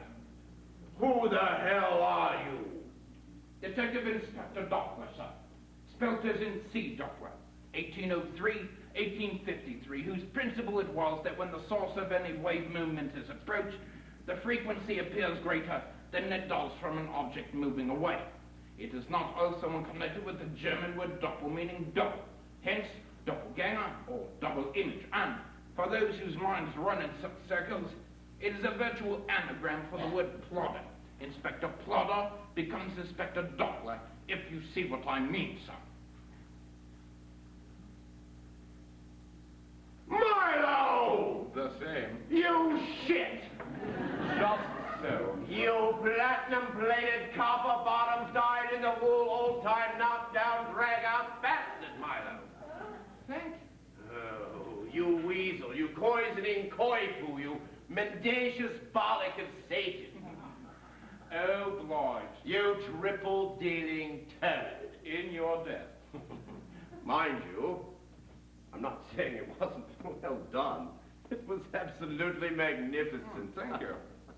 Come, my boy, I'll get you a drink. Let me wash up first. Oh, upstairs and to the right. I'm just covered with hair, makeup, spirit gum. I must say, Milo, that was really first class. You really had me going there for a minute. For a minute. Well, it was a long minute, I'll concede. But I did have my suspicions towards the end. Flasher's heat, indeed. That was pushing it a bit, don't you think? Well, I was just giving you one of your English sporting chances. Well, what did you think of my performance, eh? The anguish of an innocent man trapped by circumstantial evidence. It was undignified, I found it. Of course, then, if it was just a performance. Well, of course it was. And it had to be undignified to be believable. As I say, I did have my suspicions. Did you now? Well. Well, how cleverly you kept them to yourself. Oh, and how well you executed it. I loved your Inspector Doppler. His relentless courtesy, his chilly rusticity, his human beadiness. I'm glad you view the trifling masquerade in that light, sir. Oh, it was really a minor masterpiece in its own way. Worthy to go down with the great detectives of history, Roger Sheringham, Inspector Ringrose. But tell me, how did you do it? I suppose you came over here yesterday when I was over in Salisbury. Yes, I waited to see you leave. Yes, and you put the clothes in the wardrobe and sprinkled sacrificial blood about, eh? Yes, only it's not my blood, you'll be relieved to hear. It was obtained from a pig's liver. Well, I'll thank you to wipe it up before you leave. We don't want to fertilize the woodworm, eh? Question, where would you find a homosexual woodworm? What? In a tall voice. Oh. I'll think their drink now. Oh, well, yes. You do well deserve it, too, Milo. I haven't congratulated you on your game yet. You carried it off with great elan. Did you like it? Really? Good, good. I was very pleased with it myself. Tell me, Milo, did you really think that your last moment on Earth had come? Yes. You're not angry with me, are you? Anger is a meaningless word in this context. I just simply wanted to get to know you better, to see if you were, as I suspected, my type of person. A games-playing sort of person? Yes, exactly. And am I? Oh, yes, you are. What exactly is a games-playing sort of person? Well, he's a complete man, isn't he? A man of reason and imagination, a man of potent passions and bright fancies. Oh, his weapons are the openness of a child and the cunning of a pipe. And armed with these, he faces out the black, bloody terrors of living. For me, it is a man who is prepared to live his life without the crutch of domestic tension. You see, I'm really a rather solitary man. An arrangement of clouds, a mystery of landscape, a game of intrigue and revelation mean more to me than people. Even the people I'm supposed to be in love with. You know, I've never met a woman whose claim to intellect was as absolute as is mine. For years, I was reticent about this, fearing that people would mistake my adroit heart for one of polished stone. But now I'm in the open. I have made my life one great work of happy invention. And you think I'm like that? Oh, yes, I do. You're wrong. Oh, no, I'm not. Look at the way you chose to get even with me, with your Doppler. That's just my need for revenge. Every Italian knows about that. No, you could have revenged yourself in any one of 100 crude mafioso ways. Like cutting off the gardener's hands or staking the cleaning lady out in the driveway, or I suppose as one last hideous resort, you could have engraved loutish words upon the paintwork of my Rolls Royce. But no, you resorted to a game. I like to pay back in kind. Exactly, that's what I mean. Now, is honor satisfied? Is it one set all? By no means. Your game was superior to mine. I merely teased you for a few moments with the thought of prison. You virtually terrified me to death. And that changes you profoundly. Once you've given yourself over to death, Daniel, actually face the fact that your coat sleeve button, the banister, and the nail on your fourth finger are the last things you're ever going to see. And then to hear the sound of your own death. Things can never be the same again. I feel I've been tempered by madness. I stand outside myself, and I see myself for the first time without responsibility. That's shock, Milo. It will pass. Yeah, let me get you another drink. How cold you are. You know, I never noticed how absolutely cold you are, So now Milo. my only duty is to even our score. That's imperative. As you would put it, I'm 3 games up in the second set, having lost the first one 6-love. That's about how you'd see it, wouldn't it be? I would so hate to cheat.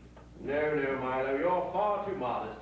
In my scoring, it's 1 game all. Oh, no, I can't accept that. You see, to the point of playing the game and drawing honorably lower, I have killed someone. Killed someone. Murdered someone? Committed murder? What is this? Some new murder game, eh? Yes, only this one has a difference. Both the game and the murder are real. Now, there's absolutely no point in another pretense murder game between us now, is there? No, of course not. But I don't like to take advantage of you in this emotional state. It can't wait. All right, Milo, we'll play your game. Now, who've you killed? Your girlfriend, Taya. You killed Taya? She whose cobalt eyes were the secret forest pools of Finlandia. You I couldn't. closed her. I strangled her, right here on this rug. And I had her first. You raped her? No, not rape. She wanted it. You're lying. Huh? You can't take me in with this crude game of yours. I expected better sport of you than that. You'll have all the sport you can handle in a moment, Andrew. I'll promise you that. Really, Milo? Yesterday, when I was here setting the blood and the clothes for the Doppler scene, Kay came by. She was looking for you. I strangled her. She was under that newly turned earth that so took Inspector Doppler's fancy. Was? What do you mean was? Where is she now? Spook spinning? Flash your feet, eh? Yes, I had to move her. It was too easy leaving her here. Too easy for the game you're going to play against the clock before the police arrive. Police? Ha! Led by, no doubt, by the intrepid Downey Inspector Doppler, eh? Oh, no. It'll be a real policeman this time, Andrew. Have no fear of that. Detective Sergeant Terrell. That's his name. I told him quite a lot about you, Andrew. I told him I knew you to be a man obsessed with games play, and murder considered as a fine art. Your life's great ambition, I said, of which you had often spoke, was to commit an actual real-life murder, hide the body somewhere where it couldn't be connected to you, and then leave clues connecting you with the crime, strewn about the house, in the certain knowledge that the pedestrian and simple-minded police wouldn't know them for what they were. Obsessed with games playing. Murder considered a fine art. Really, Milo, you are preposterous. Pardon me, Sergeant, but Andrew White can't rest until he's committed a real murder, which will make fools out of all of you coppers. Now, you tell that in the average police station, they'll clap you in the giggle wagon straight away. Not so, in fact. I told them that one look at your books and the contents of your house would confirm what I had said about your obsessions. Go on. I also told them that Tay had come to my house 2 nights ago in great distress, saying that you suspected her of having affairs with other men, and had threatened to, kill her. I quite appreciate your being taken in by the spirit of games playing, Milo. But quite frankly, you're trying too hard to be a big boy too fast.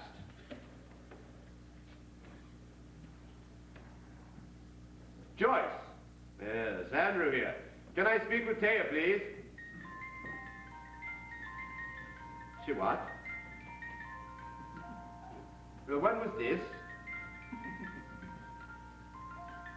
What? Hello? Joyce? I told you. I killed her yesterday. Now you sweat for your life.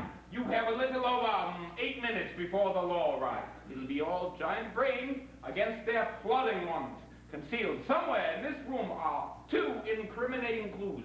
And as a final expression for your contempt for the police, you have added the murder weapon. Do you follow me so far? You bastard, Milo! No judgments, please. 3 objects.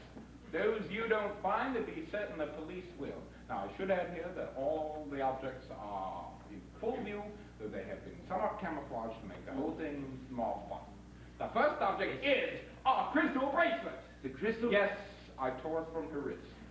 Off you go. It's inscribed, from Andrew to Taya, a propitiatory offering for Carillion goddess. I know how it's inscribed, Milo. Would you like some help? Yes, damn you, I would. For any man with half an eye, what stands before him may espy. But optic sharp it needs, I ween, to see what is not to be seen.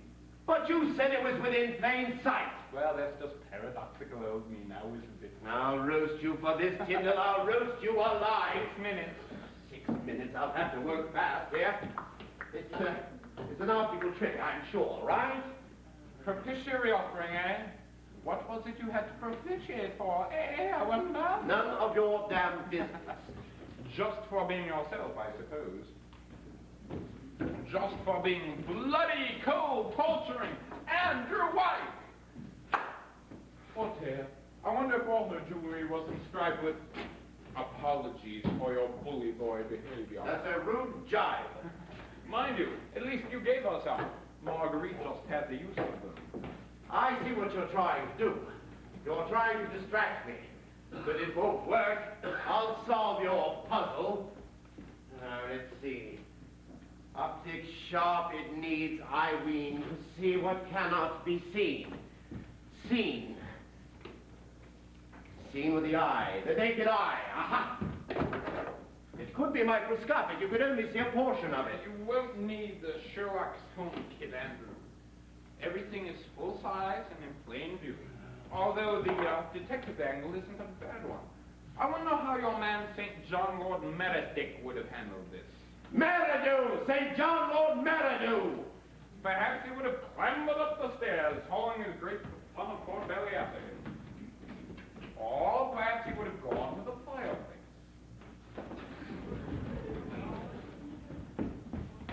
And shoved his fat Father Christmas face right up. My God, said the noble lord, puking on his pipe and indulging in his taste for bad puns. This is hardly a suitable place for a gentleman. I won't listen to you. Now, what are the properties of crystal? It's hard, it's brilliant, it's transparent. You're getting warm, Andrew. Transparent, eh? You want to hide something transparent, then you hide it in something else transparent, like,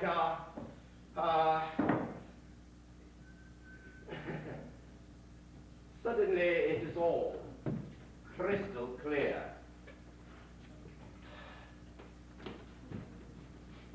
Nothing. She could have left it here at any time. Proves nothing. True. It was only left so the police could read the inscription.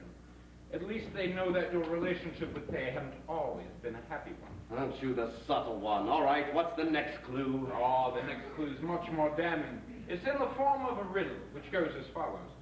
Two brothers are we, great burdens we bear, on which we are bitterly pressed. The truth is to say we are full all the day, and empty when we go to rest. Now, don't tell me that one, Milo. I know that one. That's, a pair of shoes, eh? Right. In this case, it's only one shoe.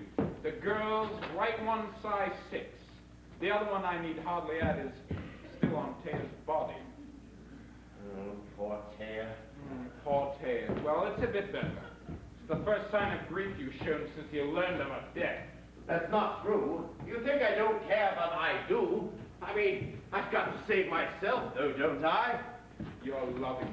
You're in a high state of brilliance and excitement. The thought that you're playing a game for your life is practically giving you an orgasm. Shut your filthy mouth! What you see here is a man using all of his powers of concentration to find an answer to a particularly grisly puzzle. It's a triumph of mind over atavism.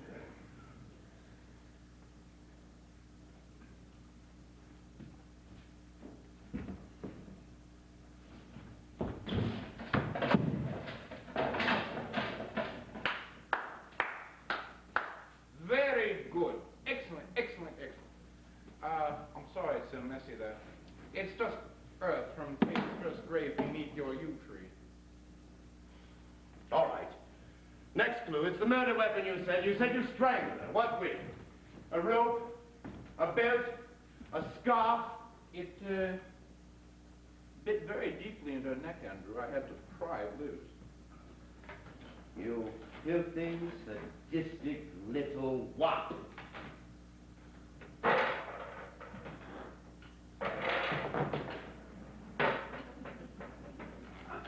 Now, I hope I didn't hear you correctly. Because it would be foolish to antagonize me at this late stage. Because you're certain to need a lot more help. I would so hate to start giving you oblique Florentine clues sown with treachery and double dealing. All right, Milo, give me the clue. As Don Quixote... Don Quixote, Cervantes, 1547 to 1616. Just like a lot of other chaps remarked, no es oro todo quererlo. Am I to suppose that the other chaps didn't all also say it in Spanish? Well, at least you knew it was Spanish, even if you can't speak it. You're insufferable, Tizzle. Yes, I've learned that. Let's try you on some Latin. Every gentleman knows Latin. I'm sure you're acquainted with the Winchester College Hall Book of 1401. Yes, of course. I keep it in paperback by my bed table. Oh, good. Then you'll recognize the quote by Alonus de Insulis. Non tenes murum toted quod splendid ut nurum. I'm sorry, Milo, but I'm afraid I never got past Caesar threw his cohort across the river. Oh, wit in the face of adversity, well thought. I suppose I could put it another way. Yes. Que tu n'es pas aucun voleur. That's French, it's 13th century. Yes, I know. All right. Tell me that one again, but very slowly. All that glitters is not gold. All that glitters is not gold! But why the hell did you tell me that before? Why did you let me waste this much time? Oh, all that glitters is not gold. Something golden, huh? A musical clue. A whistle. A note. A chord. Of course. You strangled her with a golden cord, and you put it into the bell cord. No, you didn't.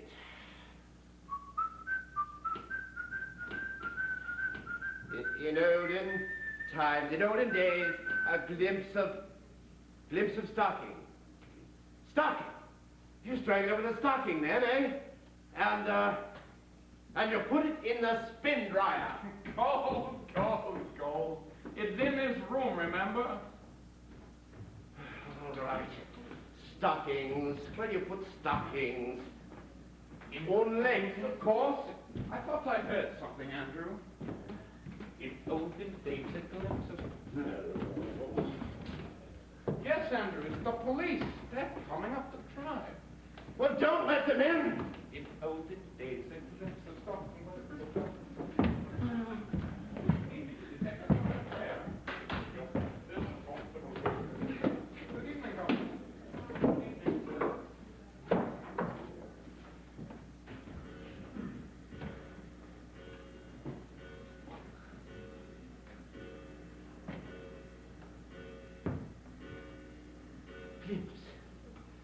Glimpse. Now you see it, now you don't. Of course. It's on the pendulum.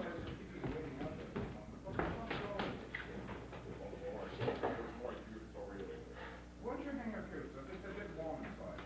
Thank you, Tom. Here, now, let me take your helmet. It's all the same for you, but I will take my coat off. Come in, gentlemen, come in. Andrew, may I introduce Detective Sergeant Tarrant and Constable Higgs. Good evening, gentlemen. I'm always happy to see the police. Or should I say Inspector Flower and Constable Freshface. Thank you, gentlemen. We shan't be needing you now. That's all right, Clark. That's to be safe and sorry. That's what I always say. Good night, Sergeant. Good night, sir. Good night, Constable. Good night, sir. I'll tell you about Taya now. She did come here yesterday when I was planting the Doppler seed. I told her about the game you played on me with the gun. She knew only too well the kind of games you like to play. The kind of humiliation you like to inflict on people. I told her I wanted to play a game to get back at you. I asked her to lend me 3 items. A stocking, a shoe, and a crystal bracelet. She collaborated with enthusiasm. So did her flatmate, Joyce. Would you like to talk to Taya? She'll talk to you on the telephone now. But, you don't have much to tell her, now do you? She's not really your mistress, is she? She told me that you two hadn't slept together for over a year.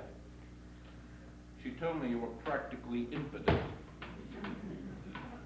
Not at all the selector's choice for the next Olympics.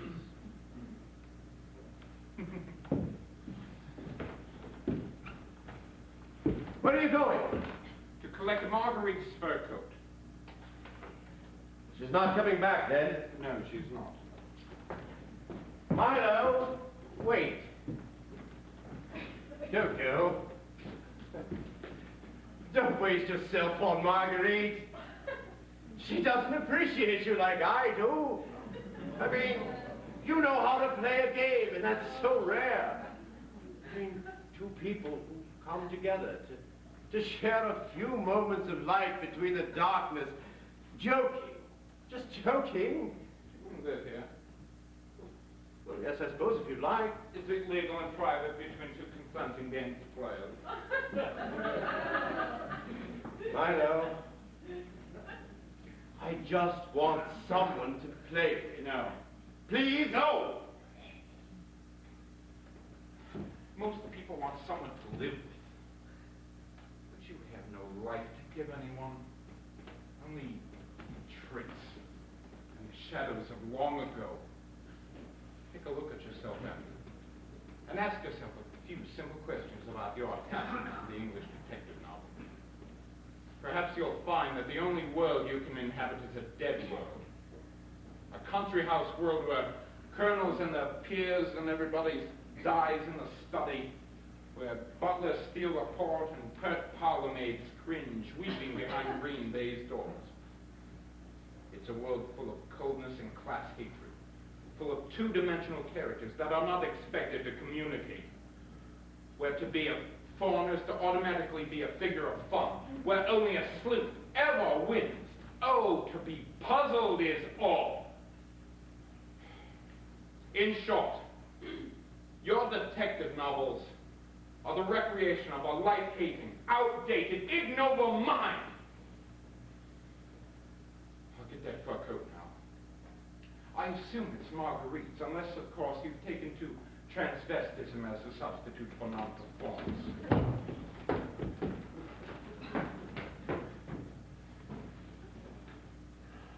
Think.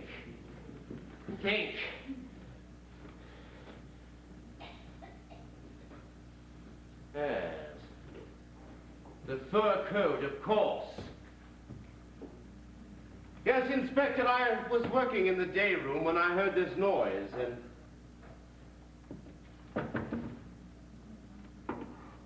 I took my revolver in to investigate. When I got there, I saw a young man running down the stairs with my wife's fur coat over his shoulder, and I shouted for him to stop, but he paid no attention, so naturally I shot. I aimed low, but the most dreadful thing has happened. I seem to have killed him. That's all right, sir. Needn't worry yourself a bit about it. These sorts of things happen all the time around here, sir. Of course, you know I can't let you go now. What are you talking about? I can't let you go off and tell everyone about this. It's just not possible. Who would I tell? Who would be interested? Well, even just one person would be too much. Even just Marguerite. Especially just Marguerite. So what are you going to do, Andrew? Shoot me down, play your burglar game again? Yes, could be. It won't work this time. Now, even if you had the guts to go through with it. Why not? Because of what happened after I left here Friday night. Well? I walked home in the moonlight. Numb. Dazed. Soiled. I sat up in a chair all night. Damaged, contaminated by you and by this house. In the morning, I went to the police station.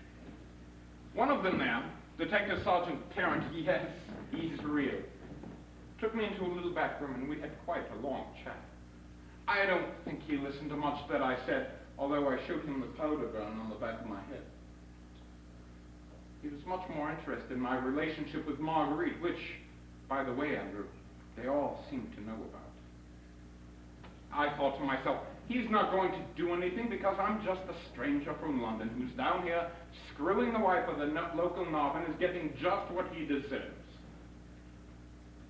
And then I thought about my father and what I might have done back in Italy. I took my own revenge.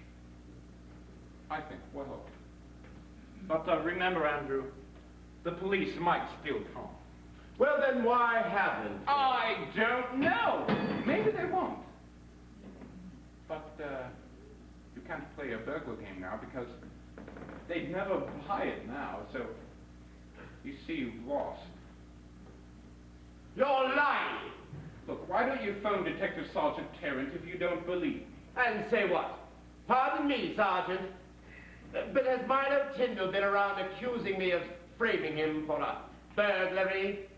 Come on, you don't take me for that much a fool, do you? Suit yourself. No, I shall shoot you, Milo Tyndall. You come here, you ask my permission to steal my wife. You lecture me on dead worlds and ignoble minds. You pry into my manhood and you mock Meredith. Well, they're all real bullets this time, Milo. I'm going home now.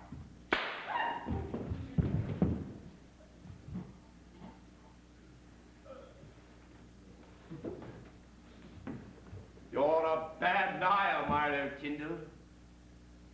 And in the final analysis, an uninventive games player. Can you still hear me, Milo? Well, then listen to this. Never play the same game 3 times running.